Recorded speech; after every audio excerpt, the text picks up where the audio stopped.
Bonjour à tous, bienvenue sur la chaîne de l'Examen Crypto. Nous sommes le mercredi 22 janvier 2025, il est actuellement 7h50. On va faire le point sur les news, on va regarder aussi les indicateurs et on va analyser bien évidemment notre Bitcoin. On démarre avec cette cryptomap qui reprend des couleurs, ça fait plaisir. Regardez, on a des belles positions sur le Trump, le Fetch, plus 18 sur le Trump, le Fetch 14,5, WLD plus 20%, AI 16Z 40%, enfin bref, ça reprend de la force du côté des altcoins, le Bitcoin reprend un petit peu de force, donc ça fait plaisir. On va analyser tout ça en détail au travers de cette vidéo. Allez, on s'installe, on démarre avec les news. Alors du côté de la SEC, elle annonce officiellement le départ de Gary Gensler. Une page se tourne pour l'organisme de la régulation financière des États-Unis, donc ça, j'ai envie de dire, c'est pas plus mal quand on sait que Gary Gensler était complètement anti-crypto. Donc bon, ça ne peut que faire du bien. Crypto détente qui nous pousse que l'Utah se positionne comme le 11e État américain à envisager une loi pour établir une réserve stratégique en Bitcoin. Donc ça fait plaisir, hein. On voit que quand même de plus en plus d'États continuent de vouloir avoir une réserve stratégique en Bitcoin. Donc on verra bien pour l'instant. Ça, c'est en stand-by, c'est en cours de validation. Du côté du club Lexarocket, on avait vu hier la crypto VeChain, on avait aussi vu la crypto Kaspa, qu'on a vu très intéressante. Et hier, sur YouTube, on avait vu la crypto ANKR. Du côté de Crypto Détente qui informe que le site officiel de Doge, donc le département de l'efficacité gouvernementale, est désormais en ligne. Et bien évidemment, ils ont choisi quoi? Ils ont choisi le logo du Dogecoin en vedette. Regardez, hein, c'est sur la page d'accueil du site. C'est quand même assez incroyable. Bon, ça n'a pas vraiment eu d'effet sur le token de Dogecoin, mais bon, en tout cas, c'est quand même assez dingue de choisir ce logo pour le Doge, pour le département des facultés gouvernementales, quand on sait quand même que c'est Elon Musk qui dirige cette section-là, c'est quand même pas anodin. Alors, World Liberty Financial, dirigé par Trump, 47e président des États-Unis, frappe fort avec l'achat de 47 millions d'Ethereum, 47 millions de WBTC, 4,7 millions d'AVE, 4,7 millions de Link, 4,7 millions de TRX et 4,7 millions de dollars en ENA. C'est quand même assez fou, hein, parce que du coup, ils s'amusent avec ça, en fait. 47e président, donc 47 millions d'achats. Que des chiffres avec le 4 et le 7. Bref, c'est quand même assez dingue. Du côté, ah ouais, alors ça c'était quand même une dinguerie ce truc-là. Alors, Crypto Détente qui nous pousse que Rex Osprey vient de soumettre une demande à la SEC pour des ETF sur Trump, Bonk et Doge. Je sais pas si vous vous rendez compte, ça a été demandé, regardez, Trump, Ethereum, BTC, Sol, XRP, Bonk et Doge. Alors, on va voir ce que ça va donner, mais étant donné que maintenant la SEC est devenue complètement pro-crypto, ça se trouve, elle risquerait même d'accepter ça, d'accepter un ETF sur le Trump. Vous imaginez la dinguerie? Ça n'aurait plus de sens. Mais bon, en tout cas, il y a la demande. Dans le club Lexarocket, on avait vu la crypto render. Je rappelle que dans le club, ça vous permet de recevoir des vidéos concernant des suivis de crypto, donc toutes les cryptos que vous suivez, et ça vous permet de recevoir aussi des vidéos concernant des potentiels crypto pépites. Donc n'hésitez pas de rejoindre le club Lexarocket, vous avez le lien en description de vidéo. Et vous avez aussi mon Discord, hein, si vous le souhaitez, pour rejoindre la communauté. Ça vous permet d'échanger, de poser des questions, de parler sur tout ce qui gravite autour de l'écosystème crypto. Donc n'hésitez pas, vous avez le lien du Discord sur mon Twitter, mais aussi en description de vidéo. Crypto Détente qui nous pousse qu'une liste massive de dépôts d'ETF crypto a été révélée, dont beaucoup ont été soumis depuis que Gary Gensler a démissionné de son poste de président de la SEC hier. Regardez, il y a quand même énormément de tokens. Bon, Bitcoin, Ethereum, ça on le savait.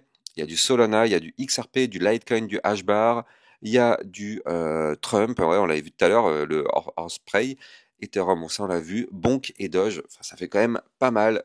Donc on verra bien, hein, ce que ça va donner. Le CEO de Bank of America, donc Brian Moynihan, ouvre la voie au paiement en crypto. Le secteur bancaire américain est prêt à intégrer les cryptos pour les paiements si la régulation le permet. Donc effectivement, ça c'est quand même une news assez importante, un pas vers l'adoption massive. Est-ce que les banques rejoindront la révolution crypto? Bah effectivement, dites-moi ce que vous en pensez en commentaire, c'est vrai que c'est intéressant. Circle frappe fort dans la tokenisation des actifs réels, donc le RWA. En fait, l'émetteur de l'USDC rachète Hashnote pour 1,3 milliard de dollars. Il faut savoir que Hashnote est un expert en actifs réels tokenisés, marque une certaine avancée stratégique majeure pour Circle dans le domaine des RWA. Donc est-ce que la tokenisation c'est le futur? Une fusion en tout cas qui pourrait transformer l'écosystème crypto et le monde de la finance. Donc on va voir ce que ça va donner, mais c'est vrai que c'est intéressant. Allez, que des bonnes news, on va regarder maintenant notre Bitcoin, mais je rappelle avant tout que tout ce que je vais dire dans cette vidéo n'a en aucun cas un conseil financier, c'est à vous de faire vos propres recherches, et n'oubliez pas que le trading de crypto comporte des risques de perte partielle ou majeure. Allez, on démarre avec notre Bitcoin. Où est-ce qu'il se cache mon petit Bitcoin? Il est ici. Notre Bitcoin à 105 369. Donc là, souvenez-vous ce qu'on avait vu dans mes précédentes vidéos. On savait que le Bitcoin, effectivement, allait pouvoir reprendre de la force si on breakait. Et c'est justement ce que je vous avais dit hier soir, hein. Souvenez-vous, dans ma vidéo d'hier soir, je vous avais fait un petit jeu pour voir si effectivement vous avez bien compris le fonctionnement du trading. Je vous avais dit, à votre avis, quelle couleur aujourd'hui on va avoir sur le cours? Et donc vous avez été nombreux à me répondre que effectivement on allait avoir du rouge. Et oui, et vous avez complètement raison. Et tout ça, on le savait d'avance parce que du coup, on a breaké des niveaux clés. Et comme je vous l'ai dit hier soir, quand on break des niveaux clés, on revient les retester. Donc aujourd'hui, c'était tout à fait logique et tout à fait normal qu'on ait une journée dans le rouge, en tout cas qui démarre dans le rouge. Et d'ailleurs, c'est ce qu'on a actuellement. Donc bravo à tous ceux qui ont répondu que ça allait chuter aujourd'hui, parce qu'effectivement, on le savait, c'est tout le temps comme ça. On l'avait largement anticipé hier soir. Je vous avais dit que si on breakait le dernier point haut qui était ici, donc souvenez-vous, ce niveau clé, il est ici, il est à 104 470. On savait qu'on pouvait avoir une petite poussée haussière, mais on savait surtout qu'on allait avoir le retracement. Donc là, ce niveau clé des 104 470, on va très sûrement y retourner. Donc c'est pas du tout une surprise d'avoir une journée dans le rouge. Il est même possible que le rouge s'accentue, qu'on revienne rechercher ce niveau clé pour espérer en tout cas un rebond dessus. Nous, ce qu'on veut, c'est rebondir dessus. Donc avoir une chute, c'est pas un problème, on le savait, on s'y attendait. Mais nous, ce qu'on veut maintenant, c'est rebondir sur ce niveau clé, parce que je vous rappelle que ce niveau clé, c'est pas un niveau clé anodin. Souvenez-vous, ici, on avait formé à la base un double bottom. Le double bottom n'avait pas réussi. Derrière, on a formé un rounding bottom. Le rounding bottom n'a pas réussi. Et derrière, ce rounding bottom s'est transformé en ta séance, qui, par contre, celle-ci a réussi. Vous le voyez, on a breaké la ligne de coup du pattern en ta séance. Pour l'instant, ça réussit, mais attention, comme vous le savez, aujourd'hui, donc, on aura le pullback, aujourd'hui, peut-être demain, on aura le pullback. Si on arrive à rebondir et rester au-dessus du niveau clé qu'on break, donc les fameux 104 470, alors dans ce cas-là, ce serait pour avoir le rebond et reprendre de la force, et cette fois-ci, aller chercher des points plus hauts, et notamment aller chercher la target de ce pattern dans ta séance qu'on avait déjà calculé, qui se trouve à 116 500 $. Donc ça fait quand même une très très belle target. Maintenant, bah bingo, ça n'a pas loupé. Souvenez-vous ce que je vous avais dit que là, ce trait bleu qui est là, c'est la ligne de tendance haussière très long terme qu'on suit depuis 2016.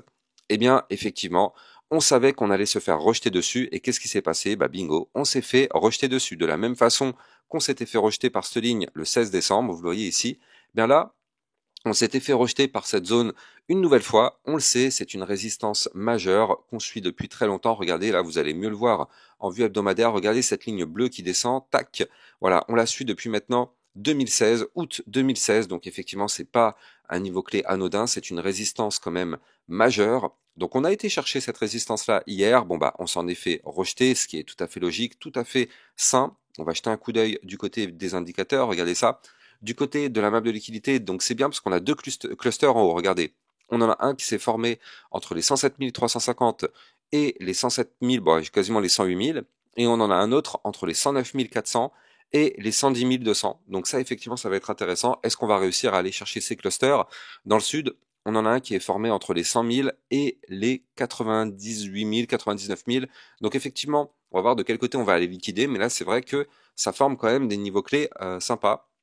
Donc nous, en tout cas, on est en train de prendre la direction du nord. Ça fait plaisir. Maintenant, vous l'avez compris, hein, il n'y a pas le choix. Pour continuer de pousser, il va falloir impérativement casser la ligne de tendance baissière. Donc aujourd'hui, le niveau clé à casser, il est à 107 872. Si on break ce niveau clé, alors effectivement, le Bitcoin pourrait continuer sa phase haussière pour se rapprocher petit à petit de la target de cette séance. Donc là, je rappelle que cette séance de façon théorique, peut nous emmener à 116 000 $, 116 500. Mais attention, en cours de route, on a des résistances importantes.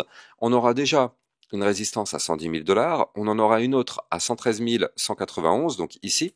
Je rappelle que cette résistance qui est là, c'est la target du premier pattern en double bottom qu'on avait vu ici. Donc effectivement, ce sera notre première grosse target. Et si on break cette target, alors oui, on ira chercher la target de ta séance à 116 500 et peut-être même des points encore plus hauts. Donc là, effectivement, on est en train de prendre une très très belle configuration. De toute façon, les points bas sont de plus en plus hauts, les points hauts sont de plus en plus hauts. On espère vraiment qu'on va réussir à péter la résistance pour faire un très joli décollage du côté de notre Bitcoin. Alors du côté du RSI, on commence à être un petit peu haut, hein. Regardez, on est actuellement à 62. Donc effectivement, ça commence à monter. On a encore de la marge, hein, pas d'inquiétude. Si on veut monter, on a encore de la marge. On n'est pas du tout dans la zone de retracement. Regardez, la zone de retracement, c'est la boîte violette, donc on n'en est pas du tout là. Il y a encore beaucoup de place si on veut faire des mouvements. Donc ça, c'est intéressant.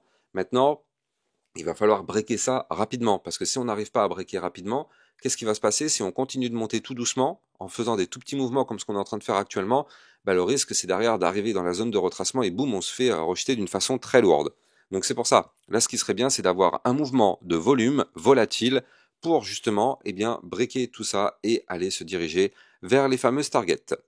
Alors, du côté effectivement de la vue un peu plus court terme, là on voit que notre Bitcoin c'est pas tip top, hein, ce qu'il nous fait, il bouge beaucoup entre le haut, regardez, on avait ce range, hein, qui était ici, et donc on avait un haut de range à 106 118 dollars qu'on a réussi à breaker hier. Malheureusement on réintègre, et oui, parce qu'on a la résistance des 107 190 qui est en train de, elle nous rejette indirectement.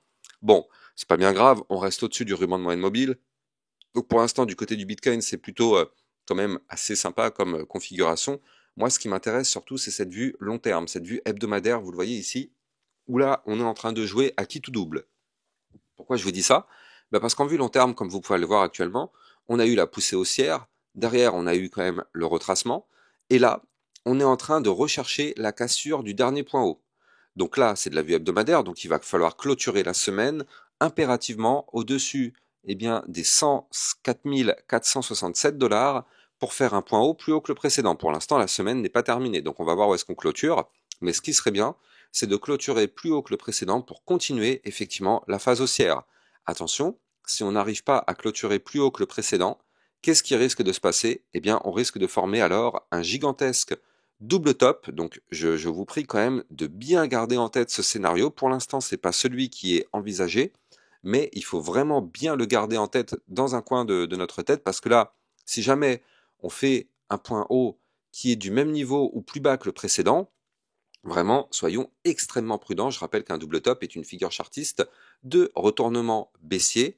Et donc nous, la ligne de coup du double top qu'il ne faudra jamais breaker, c'est les 92 092. Si on break ce niveau clé, vous l'avez compris, on validerait le double top.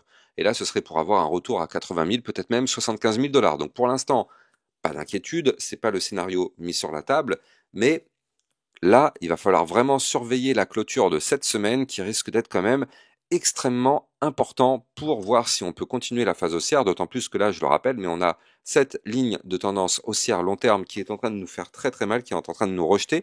Je rappelle que cette même ligne, c'est celle-ci qui nous avait rejeté pour le dernier bull run. Regardez, c'est elle qui avait mis fin au bull run. Regardez ça, tac.